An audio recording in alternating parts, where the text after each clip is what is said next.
পৃথিবীতে অনেক সম্পদের পেছনে আমরা ছুটি, তাই না? টাকা, গাড়ি, নাম, যশ সব একদিন শেষ হয়ে যায়। কিন্তু আমি আমার অভিজ্ঞতা থেকে বলছি, একজন মানুষের জীবনের সবচেয়ে বড় প্রাপ্তি কি জানেন? সেটা হচ্ছে একজন ভালো জীবন সঙ্গী। আপনার ঘরে ফিরে যখন ক্লান্তিতে আপনার শরীরটা ভেঙে আসে, তখন এক চিমটি শান্তিতে কথা বলার মানুষ যদি আপনার পাশে থাকে, তবে মনে হয় এই পৃথিবীটা জয় করে ফেলেছি। ভালো স্ত্রী মানেই রান্না আর ঘর গোছানো নয়, সে হলো সেই আশ্রয়স্থল যেখানে আপনি আপনার সবটুকু দুর্বলতা নিঃসংকোচে বলতে পারেন। যার ভাগ্যে, যার ঘরে একজন ভালো স্ত্রী আছে, বিশ্বাস করুন, সেই সবচেয়ে পৃথিবীর সুখী মানুষ, সেই সবচেয়ে পৃথিবীর ধনী মানুষ।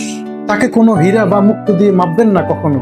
তার প্রতি আপনার শ্রদ্ধা, ভালোবাসা আর বিশ্বাসের প্রতি দামি কিছুই হতে পারে না। আপনার জীবনে যদি এমন কেউ থেকে থাকে, তবে দেরি করবেন না, তাকে আজই ভালোবাসার কথাটা জানিয়ে দিন।